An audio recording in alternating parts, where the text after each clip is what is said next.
I said, God, you gotta move this mountain. I just don't see it any other way. I'm too weak to make the climb. I need a miracle this time. That's when. Good afternoon, everybody. My name is Donna Fiesel, and I'm your host of Afternoon Drive Home on IC Radio in the town of Geraldine, Alabama. We're your source for news and entertainment. You can also find us on television two different ways. You can find us locally in Alabama, North Alabama, channel 182 on Charter Communications, and worldwide you can find us on Abundant TV. And they're out of Cincinnati, by the way, and that's found on Roku, Apple TV, and Amazon Fire. So I wanted to thank Rob Patz for making that possible. Thank you, Bob. I know you did it just to make fun of my Southern English. I'm pretty sure you did. But thank you so much. And also thank you for the encouragement you listeners are sending us as well. I think it's really so super awesome. Before we get started with our very special guest, I wanted to talk to you about mypillow.com. Mike Lindell, they're running some super specials. I've had the pillows for about 3 or 4 years, maybe 4 years. And I love them because you can just throw them in the washing machine, dry them, and they're just like brand new. And when we travel, my husband does not like to use the pillow at the hotel room. He always wants to bring his own. He's really picky about that. So that's real neat about that. But they're having these pillows, a huge sale. Most everything is more than half off, and they're running some buy one, get one frees. Through mypillow.com, type that in, and you'll need a code to get you those really special prices. If you'll just type in Donna, Donna, you'll be able to get those really neat specials. And then I also wanted to mention the Cattle Stampede Steakhouse, which is located in Fort Payne and Scottsboro. Lunch specials going on right now. They have 5 entrees, less than $5. And if the old boss man or boss woman says, you got to hurry up, you only have 20 minutes for lunch. You've got time. Go ahead and call the order in, get your nice lunch, and then take it back with you and eat in. And go ahead and buy the boss one. Might get on, score some points that way too. But anyway, thank you so much for the Cattle Stampede and all of our great sponsors. You're all awesome. Okay, I have a very special guest with me, and she's no stranger to this show. I've interviewed her several times. Her name is Tara Kirby, and so she is the Parental and Community Involvement Specialist. And in behalf of Northeast Alabama Community College, welcome back to the show, Tara. How are you doing? I'm great. How are you? Oh, I'm doing great. Staying busy, I'm telling you. And I know you are too. Yes, absolutely. Always. Oh gosh, tell me about what you're doing there. This sounds really exciting. Okay, so I'm actually employed by DeKalb County Schools, and we have partnered with Northeast Alabama Community College. And what I do is I provide parenting workshops. I work a lot with their Ready to Work program, and then they have actually created more partnerships for me along the way with Miss Melissa Ledbetter. And I also work with the Father's House in Geraldine, which is a live-in rehabilitation center for women, and then also at the parole office in Fort Payne, along with all of our schools across the district, which are 12 schools. Well, how are parents involved in this? Okay, so what we're doing, actually, I wear several different hats, as I always have throughout my life, I feel like. Yes. I get it. Yeah, but what we're wanting to do, I started this job about 3 years ago, and there was no one before me. I was the first one that had taken on this role, so there was no one to kind of mimic what they had done in the past. So when I came in, I knew that I wanted our parents, of course, to be involved. I had been in the classroom for 19 years, and I knew, just like all teachers know, that the number one key to student academic success are those parent partnerships and those parents being involved in their children's day-to-day lives. So I had the idea, from Leadership DeKalb, where that we're trying to create leaders in our community in DeKalb County. So I wanted to take that and then also create leaders in our schools, and then have them turn around and also be leaders in the community. So that's kind of where this initiative, we have an initiative in DeKalb County Schools now, and it's called Be There. And it's simply encouraging our parents just to be there for their students. And, it takes a village, as we've heard our entire lives, to raise a child. And, what I may be great at, someone else might not be. And what they may be great at, I may struggle with that. So it's really about, creating this community of parents that can get to know each other and learn from each other. And we just do it across the entire district. And we do workshops. We don't like to call them classes. They are workshops. And they're over a 6-week period. And we're just trying to really combine those parenting skills and leadership skills, to empower parents to become those vital, the contributors to their children's academic success. So we talk about several things. We talk about creating, more successful home environments so that students can study and have a good place, to do their homework. We talk about creating structure and having positive discipline and how to kind of especially when they get to be, 11, 12, 15, 16, those endless silly argument cycles we sometimes find ourselves in, using positive communication, and then focusing on the importance of just sitting down and having a meal with your family. I know I grew up, my mom came in every day, and before she walked, we walked in the house and right into our kitchen. And the first thing she did was just start preparing dinner. And I know I struggle with that because we're all so busy. And that's something we're also trying to really push back and bring back to the table, literally, is the family meal times, because it's so important and it's so simple and it's such an easy tool, to really increase those conversations with your child. And there's so many positive benefits from it. There has been research after research. Harvard University did a study, and it increases, of course, A's and B's, but the most important thing, and I guess, of course, the county we live in, I feel like everyone has somehow been touched by the drug epidemic, in the past 10, 20 years, and it really decreases the outcome of your child possibly, suffering from addiction in years. And they did the study over and over for like 7 years. And finally, they just thought, okay, it is that simple. Just sitting down and having a meal with your family 3 to 5 times a week. And we've gotten away from that. So we're really just trying to really put a focus back on the family. I'm so glad you're doing that, because Phil and I always have breakfast together. And we always sit at the big dining table that normally guests would sit at, so we can look out the back sliding glass door and look at the pond. I don't know why that is just and it's almost a dream catcher, because you start getting ideas, because we're in the business together and it's the two of us. So, we're always, I've got an idea about something. And he always goes, I thought that was thundering outside. That's always just I love that dream catcher. That's great. Yeah. Oh yeah, man. Dream catchers are just, that's what it's all about. Sometimes I think we all get bogged down with being so busy that we don't have time to dream and expand and make things better. And I'm going to have to say this, you may say this, COVID was the best thing that ever happened to us, because it gave us time to sit back and think. We were just so busy. And so now we actually take the time, and it's really important when you've got kids. I don't have any little kids at home right now. So it's especially when you got kids. Yes. It's the one job. My husband and I were talking about it again last night. And I said, it's just the one job we have to get right. We have all these different roles that we do right now, but by gosh, that's the job we better get right. So, and I want everyone to get it right. And I want them to have the resources they need and the support they need to do that throughout the way. And with support like you guys are offering, which is phenomenal, I'm going to say this is going to make life a lot easier for maybe single moms and single dads.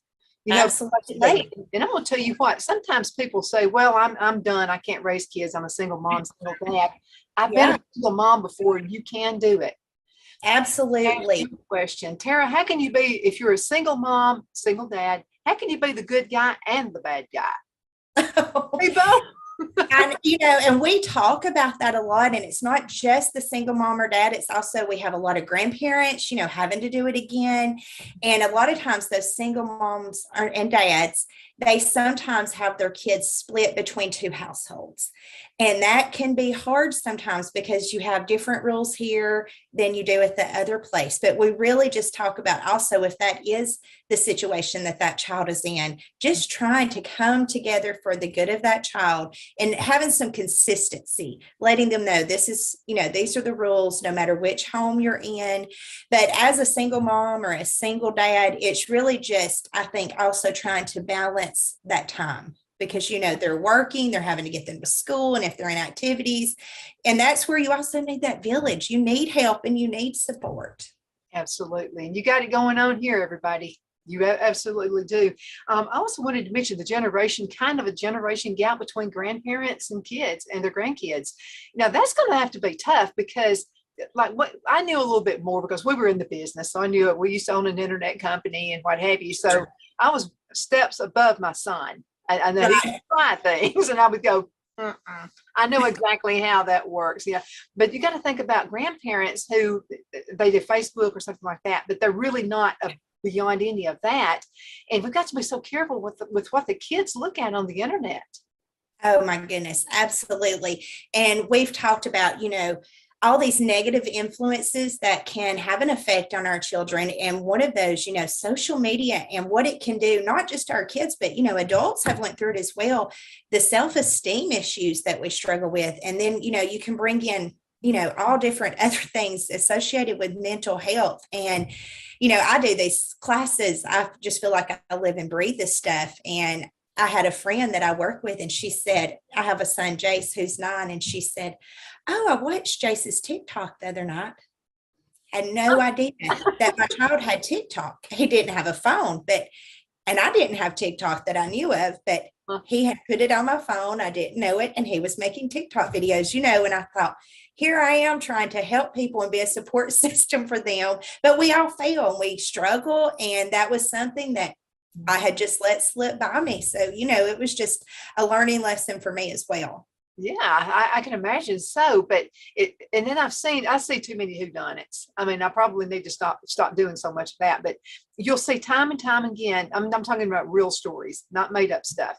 And it's where a 12 or a 14-year-old is posing as an older person, or they could pose as their own age as a younger person. And then someone gets into their life and just destroys it, kills them or something. Absolutely. That's Absolutely real. That really happens. Mm-hmm. It does. I've heard a lot of friends that have stories, a little bit similar, not, so far out there maybe as that, but, people requesting for money, and, it would be their child kind of had a moment of panic, like, I don't know what to do. And thank goodness they came to them. And these were 15, 16-year-old kids. But, can be very dangerous, but it's also teaching them, our students as well, and our parents, about the responsibility of technology. Absolutely. There are some super, super awesome, good jobs out there nowadays.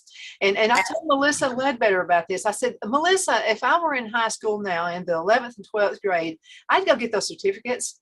And I would be holding down 2 jobs. I'd have a house. I'd sponge off of mother and daddy for a little while until I could get enough money saved up, and I'd buy my own house, because you absolutely do that. Yes, and the jobs that a lot of, my 9-year-old is going to have, it may not even exist right now. Things are just evolving so much. And it's amazing. High-paying jobs, but parents need to be aware of that too, and they can help tutor the kids. What classes, if you would like to be a welder, what classes do you need to take? What do you really need? Oh my goodness! Yet, we actually, I partnered with our with our tech school with Mr. Jonathan Phillips. We did that back in the spring, and we were just meeting with 6th through 8th grade parents at every school. And I would start, by saying, I know 6th grade seems a little young to be thinking about what you want to do, but, here in 2 or 3 years, you're going to be starting making those plans, your high school plans, and what you're going to take. And, those days when I was in school, not many people went to the tech school. It's one of the things that the stigma was associated with it. Like, well, if you weren't great academically, you went to tech school. And that is so far removed from the truth. And they have so many things going on there. I mean, they're rocking it. They are, from welding to nursing to cosmetology, the auto mechanics. I mean, I bet there's 17 to 18 different programs, and it's amazing. And it's really something kids need to think about, because when my washer and dryer or my dryer has torn up in the past, I'm like, who are we going to call? You know, those jobs are so needed now, and you can name your price. Oh, you can't. And heating and cooling. And I promise you, is the heating and the cooling is always going to go out when it's the hottest and the coldest. I mean, Absolutely. and then guess what? Everybody else's goes out too. So That's right. That is right. on how to fix your own. I mean, I think that would be awesome. So how else are you going to correlate between parents and their kids, and let's get this thing on the road? How can I help? Well, you can just get the word out. I will tell you, I'm super excited. I'm actually going to pick it up in the morning. We are going to have the first ever mobile parent resource unit in the state. Excel Graphics in Fort Payne. They've been wrapping the school bus for me. So it's going to be a school bus, and it's going to go into each community in DeKalb County. You know, a lot of times our parents don't feel welcome in the school. It could be a language barrier. It could be simply they had a bad experience when they were in school, and sometimes they're a little leery of coming in. So we want to reach them. And, you know, you were talking about the internet use and technology, and sometimes parents aren't as well versed in that. So, you know, if we're just talking about filling out FAFSA, if your child's going to college or whatever it may be, it will be internet equipped, and we will go out there and just help them with whatever resources that they need. I mean, that's really, I mean, this is so awesome. I wish we'd had stuff like this when I was growing up. And even when I was growing up in the 1990s, so my son's 40 something years old, he's found his way. Yeah. Hey, say it. Yeah. But I'm thinking also about, you were talking about the different avenues. Like, I mean, you're always going to have a job in any of those jobs, medical, for instance. Well, we found out how important that was when COVID hit. Oh, I know, 100%. And even as important now, because so many people got, you know, the nurses. I have so many friends that are nurses, and they're like, you know, we're just so burned out. I don't think I can go back. You know, if they worked in the ER, they're, you know, it was a really trying time for them. So that's another job that is really needed right now. Mm-hmm. How do you talk to the students about, because they grew up with cell phones in their hands? I mean, you know, they were raised that my 2-year-old nephew knew how to use my iPad, and he was actually getting into stuff 2 years old. And I looked at my niece and I said, do you know that he knows how to do this? I said, he's going to get into something he doesn't need to be into. You realize that? And she just sat there. Well, I guess he does know. And I said, but you got to have control over him. But I mean, there are so many spokes to this. So how can we, again, parents have to be the head of the game. I know that. I do. Mm-hmm. But how can you guide the kids in the right way to a career? Well, that starts, we have great career coaches in our schools, and they do a really great job of, you know, they go in starting in the 8th grade and start talking and having those conversations. And, you know, they take the little quiz where, you know, actually it's not a little quiz. I think it's pretty long, that kind of shows them it's, you know, their interest. It's like an interest inventory that will say, you know, I think you would be great at this job, or maybe, you know, you're more artistic, or you like hands-on, or you would rather be outside. And then it's just guiding them to that path, you know, jobs they didn't even know existed, or something maybe they've never even thought about. They could do that as a job. So our career coaches that are in the school, they do a great job of putting kids on that right path. And then they change their minds, and that's great. You know, what you want to be in 9th grade, or even sometimes at 21, you change your mind in a few years, and that's fine too.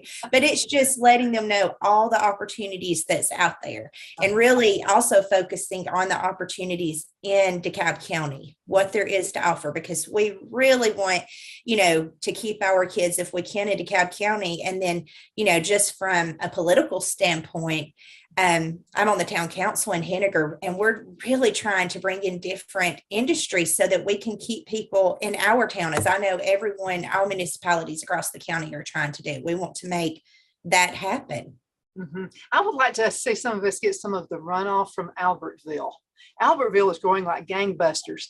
And I mean, every time I go up there, there's a new building being, you know, so I talked, you know, our mayor here, Chuck Abels. And so he's on the show every first Wednesday of the month. And every time he's on the show, I say, we got to figure out something. We're going to have to bounce Yes. something off. They've got to run out of space somewhere. I know. And, you're not very far from Geraldine. You could just kind of bleed over into that. I have a funny story about Chuck Abel's. My first day teaching, first day ever, it was 2001. And I had left pretty early because I wanted to be there on time, and I was teaching at Valley Head. So I was driving my parents. I had lived with them, and they were in Painter, which is between Geraldine and Albertville. And I ran out of gas because I was very irresponsible. Waited till the last minute, and I'm walking down in my little heels, at 22 years old on the side of the road at 6:15 in the morning. And Mr. Abels picked me up and carried me to a neighbor's house till I could get help. And I will never forget him doing that for me. That is him. I'm going to tell you what, he is. It is absolutely awesome. And he loves the town of Geraldine. He's been a huge support of us. Yes. Here as well. I want to get back to the kids again. And this is about how to on a job interview. Because I've done some of these little interviews, mock interviews. Yeah, I've done several of those.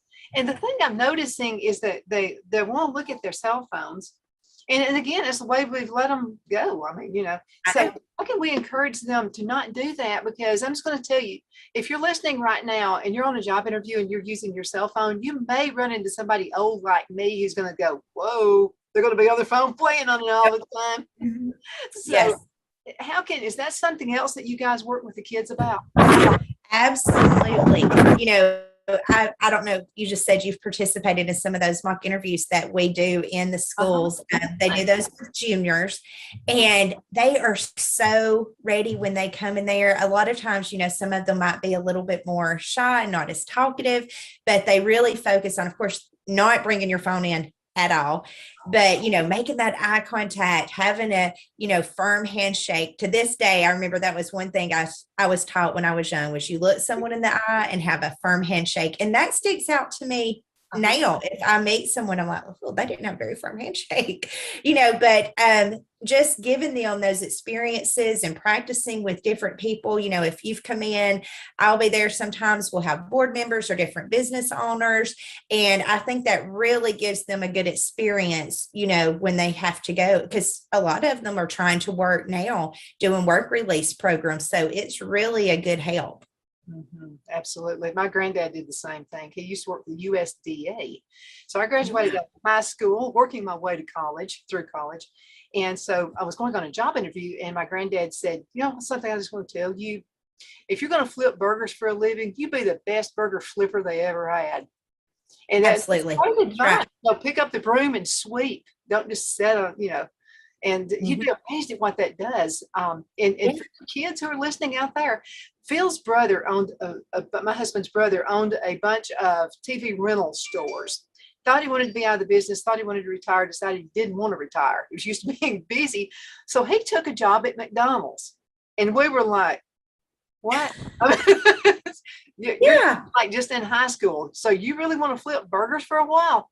He said, I'm going to see how fast I can move up the chain. And he did. And so he was always telling all the kids in the family, he would say, look, you can start out flipping burgers one day and sweep, get a broom, grab it, sweep the floors, do something, stay busy all the time. And you move very fast. He wound up being over a bunch of stores with the corporate level. Right. Yeah. I mean, because that's that work ethic that, sometimes not just our students, but, a lot of adults, they like that so much now. So it's, we really need to instill that. I love that story. That's great. Oh, man, it's a good one. And he'd already been successful. So then he decided, I'm just going to do something else, McDonald's. And again, you should have seen my husband was going, he's what? I think he was in his 40s then, or maybe almost 50 years old, but he decided to do that. But he proved a good point. And that was a really good example to all of our nieces and nephews. Sure. Absolutely. Yeah. Now, you have several events out in the community. We've got about 4 minutes left in this segment. I want to make sure we cover all those events, because parents really, and this is going to run again. I'm going to run it as a rerun for you. Okay. Okay. And we're going to get that word out. And also, before we end the show today, anything that you need me to announce, see right behind me, the commercials that are running back there. That's what it's for. And so I'm running for you free of charge. So if you've got anything that needs to be out into the community, just get it for me, and I'll talk about it as well. Okay, that sounds great. Well, just of course, it's back to school time. So coming up just across, the whole county next week, especially every night of the week up until Friday, there are open houses where students can come and meet their teachers.